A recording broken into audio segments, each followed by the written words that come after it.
क्या कभी ऐसा लगता है कि जैसे वित्तीय स्वतंत्रता की जो ट्रेन है वो छूट सी गई है? हाँ, ये एहसास कई लोगों को होता है। कि भाई निवेश करने, बचत करने या शायद अमीर बनने के लिए अब बहुत देर हो चुकी है। बिल्कुल, ये एक आम धारणा है। हाँ, लेकिन आज हम इसी सोच को चुनौती देने वाले कुछ विचारों पर थोड़ी गहराई से बात करने वाले हैं। जी, आज हम डेविड बाक की जो काफी मशहूर किताब है स्टार्ट लेट फिनिश रिच, उसके जो मुख्य विचार हैं उन पर फोकस कर रहे हैं। अच्छा। हमारे पास इस किताब के सारांश पर आधारित कुछ जरूरी अंश हैं और हम उन्हीं से निकले सबक पर चर्चा करेंगे। बिल्कुल, और हमारा मकसद भी यही है कि ये समझें कि क्या वाकई में देर से शुरुआत करके भी मतलब वित्तीय सफलता मिल सकती है, जैसा डेविड बाक दावा करते हैं। हाँ, उनका यही तो मूल मंत्र है। हम खास तौर पर उनकी रणनीतियों और वो जो मानसिकता है जिसके बारे में वो बात करते हैं उसे खंगालेंगे, है ना? जी, तो चलिए शुरू करते हैं।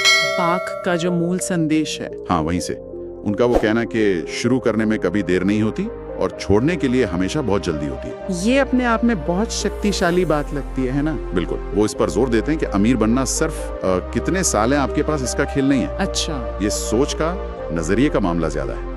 उनकी दलील ये है कि उम्र चाहे 20 हो, 40 हो या 50, आज से सही वित्तीय कदम उठाकर भी आर्थिक आजादी की तरफ बढ़ा जा सकता है। ये मानसिकता ये क्यों इतनी जरूरी है? मतलब ये कैसे मदद करती है? देखिए, ये सोच ही तो नींव है।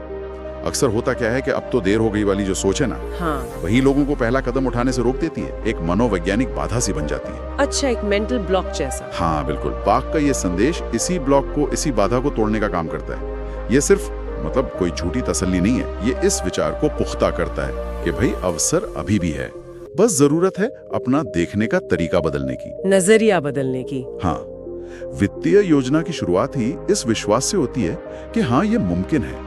अगर कोई मानेगा ही नहीं कि वो सफल हो सकता है तो वो शुरुआत कैसे करेगा? ये बात तो बहुत अहम है। और इसी सकारात्मक सोच को जमीनी हकीकत में लाने के लिए बाक एक बहुत ही व्यावहारिक सिद्धांत देते हैं। हाँ, उनका सबसे मशहूर द लाटे फैक्टर। वही, द लाटे फैक्टर। सुनने में शायद ये थोड़ा छोटा लगे, है ना, लेकिन इसका असर काफी बड़ा हो सकता है। जी, ये उन छोटी छोटी चीजों पर ध्यान देने की बात करता है जिन्हें हम अक्सर मतलब ऐसे ही उड़ा देते हैं। सही। बाक ये कहते हैं कि हम रोज ऐसे कई छोटे मोटे खर्चे करते हैं जिनके बारे में हम सोचते भी नहीं। जैसे रोज की वो 200-300 रुपए की कॉफी हो गई, या कोई स्नैक ले लिया। हाँ, कभी कभार वो 500,000 रुपए की ऑनलाइन शॉपिंग हो गई। एकदम से। हाँ, जो पता भी नहीं चलता कब हो जाती है। साथ साथ मनोविज्ञान भी काम करता है। अच्छा, कैसे? देखिए, बाक का लाटे फैक्टर असल में चक्रवृद्धि ब्याज यानी कंपाउंड इंटरेस्ट की ताकत को दिखाता है, लेकिन बहुत ही आसान तरीके से। हम सब जानते हैं कि कंपाउंड इंटरेस्ट कैसे काम करता है। आपके पैसे पर कमाया गया ब्याज भी आगे ब्याज कमाता है। हाँ। बाक का जोर इस बात पर है कि रोजाना बचाई गई ये छोटी छोटी रकम जब नियमित रूप से निवेश की जाती है तो समय के साथ एक बड़ी राशि बन सकती है। मतलब वो बूंद बूंद से सागर भरने वाली। हाँ, कुछ वैसा ही। और दिलचस्प बात यह है कि ये सिर्फ गणित नहीं है, ये व्यवहारिक भी है। अच्छा। रोज के 200-300 रुपए छोड़ना शायद बहुत बड़ी कुर्बानी ना लगे, है ना? हाँ, इसलिए इसे लगातार करना आसान हो जाता है। हाँ, ये बात तो है। तो ये इसे लंबी अवधि के निवेश के लिए एक शक्तिशाली मनोवैज्ञानिक हैक बना देता है। बात सिर्फ पैसे बचाने की नहीं है, बल्कि अपने खर्च करने की आदतों के प्रति जागरूक होने की है, और उस जागरूकता को एक नियमित निवेश रणनीति में बदलने की है। तो मतलब जागरूकता और नियमितता, जी, ये दो चीजें हुई। जी। लेकिन फिर भी बहुत से लोग वो शुरुआत ही नहीं कर पाते। बाक उन आम बहानों की भी बात करते हैं जो हम अक्सर सुनते हैं या शायद खुद भी बनाते हों। हाँ, बिल्कुल। जैसे मेरे पास अभी इतने पैसे नहीं हैं, समझ नहीं आता कहाँ लगाऊं, अब तो उम्र निकल गई, क्या फायदा, या टाइम ही नहीं है मेरे पास इसके लिए। और ये बहाने हमें वहीं रोक देते हैं जहाँ हम हैं। सही, बिल्कुल। और ये बहाने अक्सर डर से या जानकारी की कमी से या बस वो शुरुआत करने की झिझक से पैदा होते हैं। हाँ, वो पहला कदम उठाने में जो हिचक होती है। हाँ, वो जड़ता, इनर्शिया जिसे कहते हैं, वो बहुत शक्तिशाली चीज है। बाक का इस पर जवाब बहुत सीधा है और एक्शन ओरिएंटेड है। क्या? बहाने बनाना बंद करो और बस शुरू करो। बस शुरू करो। हाँ, उनका कहना है कि ये जरूरी नहीं कि आप बड़ी रकम से ही शुरुआत करें। आप 500 या 1000 रुपए महीना इससे भी शुरू कर सकते हैं। अच्छा। महत्वपूर्ण है पहला कदम उठाना और फिर उसे नियमित रूप से जारी रखना। वो जो चक्रवृद्धि ब्याज का जादू है ना, वो तभी शुरू होता है जब आप मैदान में उतरते हैं, चाहे आपकी शुरुआती बाजी कितनी भी छोटी क्यों ना हो। यानी कि पहला कदम उठाना ही सबसे बड़ी जीत है एक तरह से। हाँ, एक तरह से कह सकते हैं। वो पहला कदम उठाना अक्सर सबसे मुश्किल होता है। क्यों? क्योंकि वो आपकी पुरानी सोच और आदतों को चुनौती देता है। लेकिन जैसे ही आप वो पहला निवेश करते हैं, चाहे वो कितना भी छोटा क्यों ना हो, एक मनोवैज्ञानिक बदलाव आता है। कैसा बदलाव? आप मैं ये नहीं कर सकता या मैं ये बाद में करूंगा वाली मानसिकता से निकलकर मैं ये कर रहा हूं वाली मानसिकता में आ जाते हैं। ये आत्मविश्वास पैदा करता है और फिर इसे आदत बनाना और लंबे समय तक टिके रहना वो तुलनात्मक रूप से आसान हो जाता है। अच्छा। वित्तीय सफलता, जैसा बाख बताते हैं, वो अक्सर एक मैराथन दौड़ की तरह होती है, 100 मीटर की तेज दौड़ नहीं। सही कहा। तो शुरुआत करना उस मैराथन का पहला और सबसे महत्वपूर्ण कदम है। तो शुरुआत करना और फिर नियमितता बनाए रखना, ये दो बहुत महत्वपूर्ण पिलर लगते हैं। जी। पर इस नियमितता को असलियत में कैसे लाया जाए, खासकर जब महीने के खर्चे इतने सारे हों? हाँ, ये एक व्यवहारिक चुनौती है। यहीं पर बाख का एक और बहुत कारगर नियम आता है, पे योरसेल्फ फर्स्ट। हाँ, ये नियम, ये वित्तीय अनुशासन बनाने का एक बहुत ही प्रैक्टिकल और शक्तिशाली तरीका है। सुनने में शायद थोड़ा उल्टा लगे, लेकिन ये काम करता है। इसका मतलब क्या है व्यवहार में? मतलब इसे कैसे लागू किया जाए? इसका सीधा सा मतलब है कि जब भी आपको आय मिले, चाहे वो महीने की तनख्वाह हो या किसी और सोर्स से पैसा आए, हाँ, तो सबसे पहले बिल भरने या खर्चों की लिस्ट बनाने के बजाय आप अपने भविष्य के लिए एक हिस्सा अलग रख दें। अच्छा। यानी अपनी आय का एक तय प्रतिशत, जैसे 10% या 15% या जो भी संभव हो, उसे सीधे अपने बचत या निवेश खाते में डाल दें। पहले खर्चों से भी पहले? हाँ, और अगर ये प्रक्रिया ऑटोमेटेड हो जाए, मतलब बैंक को स्टैंडिंग इंस्ट्रक्शंस दे दिए जाएं, तो ये और भी प्रभावी हो जाता है।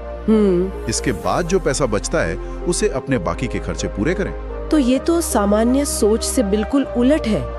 आमतौर पे लोग पहले खर्च करते हैं, हाँ, और फिर सोचते हैं कि अगर कुछ बचा तो उसे बचा लेंगे। बिल्कुल। और अक्सर होता यह है कि अंत में कुछ बचता ही नहीं। सही बात है।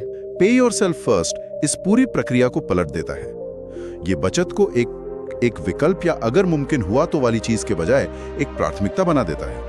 एक जरूरी खर्च की तरह। हाँ, बिल्कुल, एक जरूरी खर्च, ठीक वैसे ही जैसे आप किराया देते हैं या लोन की किश्त देते हैं। अच्छा। अगर हम इसे बड़ी तस्वीर से जोड़ें तो जी। ये नियम सिर्फ पैसे बचाने का एक तरीका नहीं है, ये पैसे के साथ आपके रिश्ते को बदलने की क्षमता रखता है। कैसे?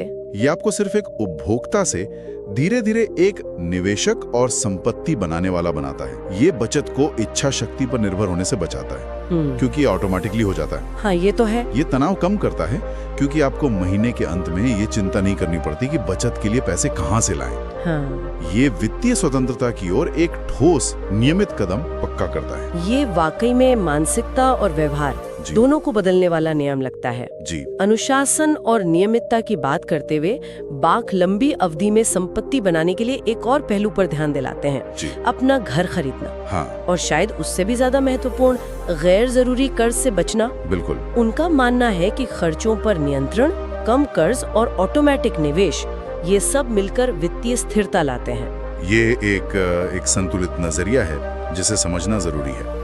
घर का स्वामित्व, मतलब अपना घर होना, लंबी अवधि में संपत्ति बनाने का एक तरीका हो सकता है। जैसे जैसे आप होम लोन चुकाते जाते हैं और अगर प्रॉपर्टी का मूल्य बढ़ता है तो आपकी नेटवर्थ यानी कुल संपत्ति बढ़ती है। इसे होम इक्विटी कहते हैं। अच्छा। हालांकि ये भी सच है कि रियल एस्टेट बाजार में उतार चढ़ाव होते हैं, जोखिम भी शामिल हैं, तो इसे कोई गारंटीड रिटर्न नहीं मानना चाहिए। ठीक है। लेकिन बाख का असली जोर गैर जरूरी, खासकर जो हाई इंटरेस्ट वाले कर्जे होते हैं, उनसे बचने पर है। जैसे क्रेडिट कार्ड का कर्ज। हाँ, क्रेडिट कार्ड का कर्ज, पर्सनल लोन जिनका इस्तेमाल गैर जरूरी चीजों के लिए किया गया हो, ये आपकी वित्तीय प्रगति को बुरी तरह रोक सकते हैं। ब्याज पर ब्याज देना आपकी संपत्ति को बढ़ाने के बजाय घटाता है। तो क्या बाख सभी तरह के कर्जों के खिलाफ है? मतलब होम लोन भी नहीं लेना चाहिए? नहीं, ऐसा नहीं है। वो रणनीतिक कर्ज, जैसे कि समझदारी से लिया गया होम लोन या शायद बिजनेस शुरू करने के लिए लिया गया लोन, हाँ। और बुरे कर्ज जो सिर्फ उपभोग के लिए या बिना सोचे समझे लिए गए हैं, उनके बीच फर्क करते हैं। अच्छा, ये फर्क समझना जरूरी है। जी।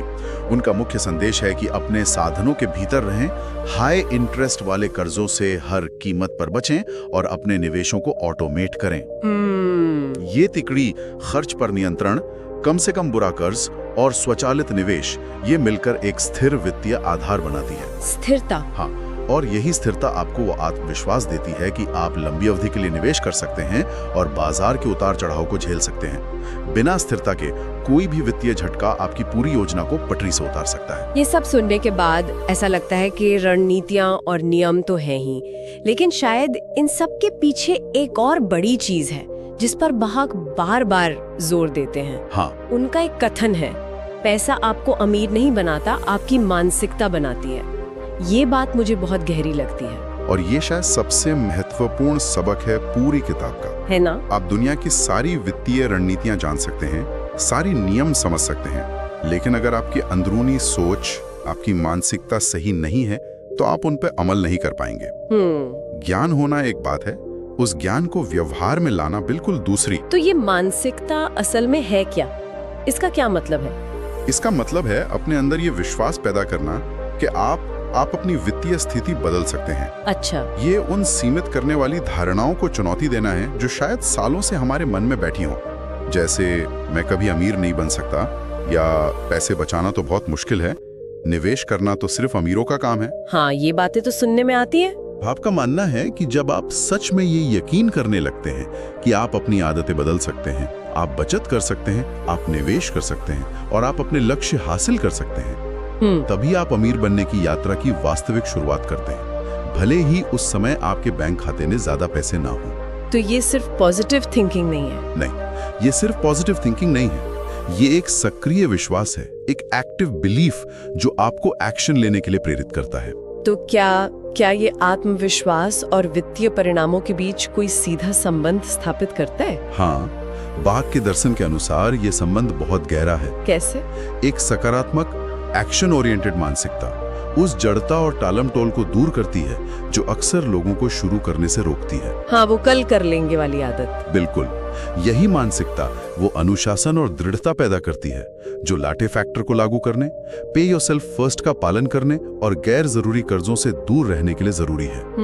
ये आपको असफलताओं या धीमी प्रगति से हतोत्साहित होने से बचाती है। ये एक महत्वपूर्ण सवाल उठाता है कि किसी व्यक्ति का खुद पर विश्वास उसके वित्तीय भविष्य को कितना प्रभावित कर सकता है। और बाग के नजरिए से देखें तो ये प्रभाव बहुत बड़ा है। आपकी मानसिकता ही वो इंजन है जो बाकी सभी रणनीतियों को चलाता है। तो अगर हम इसे समेटे तो डेविड बाग का संदेश काफी उम्मीद जगाने वाला और सशक्त करने वाला है। जी बिल्कुल। देर से शुरुआत करने का मतलब ये नहीं है कि आप सफल नहीं हो सकते। हाँ, मुख्य बात है बहानों को पीछे छोड़कर आज ही कार्रवाई करना।